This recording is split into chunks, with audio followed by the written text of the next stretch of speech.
Mobile Legends ကစားတဲ့အခါမှာ 120 FPS ဖွင့်အောင်လို့ကျွန်တော်တို့ဘယ်လိုမျိုး setting ချိန်ရမလဲလူအများစုမှားတာက graphic တွေကို set တင်ပြီးတော့ကိုယ့်ရဲ့ FPS တွေကထိုးကြတယ် battery ဆိုင်တဲ့အခါမျိုးတွေမှာ frame drop တွေဖုန်းထစ်သွားတာမျိုးတွေ lag သွားတာမျိုးတွေကြုံရတတ်တယ်ဒါမျိုးတွေမဖြစ်အောင်လို့ဘယ်လိုမျိုး setting ချိန်ရမလဲအဲ့တော့ကျွန်တော်တို့အရင်ဆုံး setting တွေကိုဝင်လိုက်မယ်ထိတ်ဆုံးမှာဆိုလို့ရှိရင် setting 3ခုကိုအရင်ဆုံးတွေ့ရလိမ့်မယ် smooth ရဲ့ HD ရဲ့ custom ရဲ့ဆိုပြီးတော့ smooth ရဲ့အဓိပ္ပာယ်ကကြတော့နည်းနည်း model နဲ့ဖုန်းနဲ့ကိုယ့်ဖုန်းကတိတ်မကောင်းထစ်တတ်တယ်ဒါမျိုးလူတွေအတွက်ရည်ရွယ်ထားတယ် HD ကကြတော့အလဲလက်ဖုန်းနဲ့ graphic ကိုပိုတင်ပြီးတော့စော့ကျင်တယ်ဆိုတဲ့လူတွေအတွက်ရည်ရွယ်ထားတယ်ဒါပေမဲ့ကျွန်တော်အမြင်မှာတော့ဒီနှစ်ခုစလုံးကိုမရွေးသင့်ဘူး custom တွေကိုဝင်ပြီးတော့ကိုယ်တိုင် setting ချိန်သင့်တယ်custom တွေကိုဝင်လိုက်ပြီဆိုလို့ရှိရင်ဒီနေရာမှာရွေးစရာ setting 3ခုပေါ်လာတယ် map quality model quality နဲ့ effect quality ရှိမယ်ပြီးတော့ frame rate ရှိမယ် resolution ရှိမယ်ဒီနေရာမှာအရေးကြီးဆုံးက frame rate ပေါ့နော်ကိုယ့်ရဲ့ FPS ဒါကအရေးကြီးဆုံးဒီ frame rate ထဲမှာဆိုလို့ရှိရင်ရွေးစရာ option 4ခုရှိရယ် low ရယ် high ရယ် super ရယ် ultra ရယ် low ကကြတော့30 fps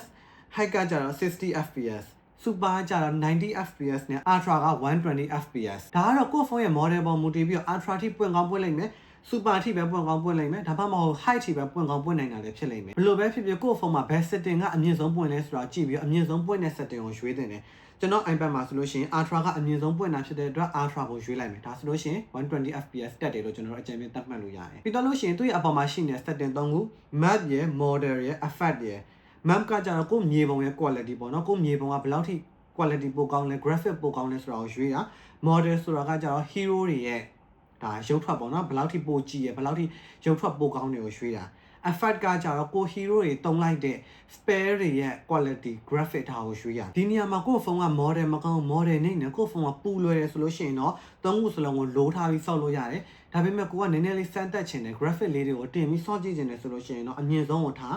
းပြီးတော့မှကိုယ့်ဖုန်းကပူလာတယ်ထက်လာတယ်ဆိုလို့ရှိရင်တစ်ဆင့်ချင်းစီကို short ပြီးတော့ဆော့ကြည့်ကိုယ့်ဖုန်းကဘယ်လောက်ထိနိုင်လဲဘယ်လောက်ထိ short ဖို့လိုလဲဆိုတာကိုစမ်းသပ်ပြီးတော့ဆော့ကြည့်လို့ရတယ်ဖုန်းတစ်လုံးနဲ့တစ်လုံးခံနိုင်တဲ့ဟာတူမှာမဟုတ်ဘူးကိုယ့်ဖုန်းကမခံနိုင်ဘူးတအားပူလာတယ်ဆိုလို့ရှိရင်တော့သုံးခုလုံးကိုလိုထားပြီးဆော့လို့ရတယ်အောက်ဆုံးမှာဆိုလို့ရှိရင် resolution ဆိုတာရှိအကြမ်းမြင့်အပြင်ကို game တစ်ခုလုံးကိုဘယ်လောက် pixel နဲ့ဆော့မလဲဆိုတာကိုရွေးတာ low power ရှိမယ် standard ရှိမယ် HD ရှိမယ်အတူတူပဲကိုယ့်ဖုန်းကဘယ်လောက် setting မှာထားလို့ရှိရင်ပူလာလဲဘယ်လောက် setting ထိနိုင်လဲဆိုတာကိုစမ်းသပ်လို့ရတယ် HD မှာတင်ပြီးတော့ဆော့ကြည့်ပြီးတော့ပူလာရင်ဆိုရင် standard ပြီးတော့ low power ဒါပေမဲ့ကျွန်တော်အမြင်မှာကတော့ HD လောက်ထိမလိုဘူး standard လောက်မှာထားရပေါ့အဆင်ပြေ standard မှာပူတယ်ဆိုလို့ရှိရင်တော့ low power မှာထားပြီးဆော့တယ်ဒီနေရာမှာတစ်ခုတွေးစရာရှိတာကကိုယ့်ဖုန်းကတအားပူလာရင်ဆိုလို့ရှိရင် best setting တွေကိုတင်ပြီးတော့ best setting တွေကိုချတင်တယ်ကျွန်တော်အမြင်မှာကတော့ FPS ကအမြင့်ဆုံးမှာတင်ထားတယ်နဲ့ကိုယ့်ဖုန်းရဲ့ပွင့်သလားပေါ့နော်အမြင့်ဆုံးမှာထားအဲ့ဒါကိုမှပူနေရဆိုလို့ရှိရင်တခြား graphic တွေပေါ့နော် map တို့ model တို့ effect တို့ resolution တို့ဒါတွေကိုချပြီးတော့ဆော့တင်တယ်ဒါတွေကိုအနိုင်ဆုံးထိချထားတာကိုမှကိုယ့်ဖုန်းကမခံနိုင်သေးဘူးဆိုတော့မှ frame rate ကိုချပြီးတော့ဆော့တင်တယ်သူရဲ့အောက်မှာဆိုလို့ရှိရင်ကျွန်တော်တို့ outline ဆိုတာရှိမယ်ဒီကောင်ကကို hero ကိုဘေးနားမှာအမဲ line လေးတွေနဲ့ကွတ်ထားပြီးပို့ပြီးတော့မြင်လွယ်အောင်လုပ်ထားတာ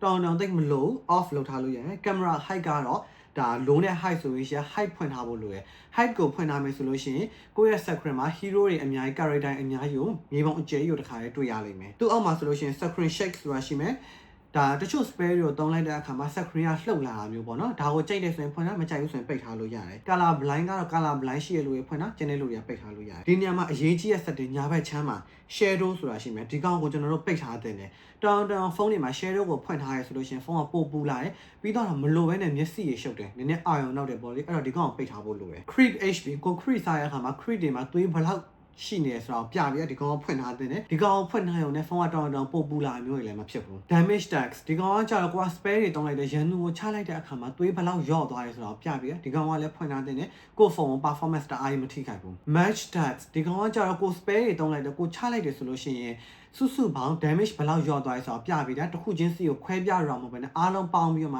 ဘလောက်ယော့သွားရဲဆိုတော့ပြပြီးဒီကောင်ကတော့ဒါဖွင့်ထားတာပိတ်ထားတာပြဿနာမရှိဘူးဒါကအရေးကြီးတဲ့အပိုင်းနဲ့ပြီးတော့လို့ရှိရင် control state ကိုသွားမယ်ဆိုလို့ရှိရင်ထိတ်ဆုံးမှာရွေးစရာ option 3ခုရှိတယ် free target ရယ် select target ရယ် lock on ရယ်ဒီနေရာမှာ free targeting ကိုရွေးလိုက်မယ်ဆိုလို့ရှိရင်ခြားရဲ့ခလုတ်တစ်ခုပဲပေါ်မယ်ဒီခြားရဲ့ခလုတ်က enemy hero နဲ့ crit တွေနဲ့ရှိမယ်ဆိုလို့ရှိရင် enemy hero ကိုအလိုလို target လုပ်ပြီးတော့ချမှာဒီကောင်ကိုမရွေးသင့်ဘူးအလဲရတစ်ခုကဒါလူအများစုထားဒါကိုရွေးသင့်တယ်ဒါကိုရွေးလိုက်ပြီဆိုလို့ရှိရင်ခလုတ်3ခုပေါ်လာမယ် minion တွေကိုပဲရွေးပြီးတော့စားမယ် enemy ကိုပ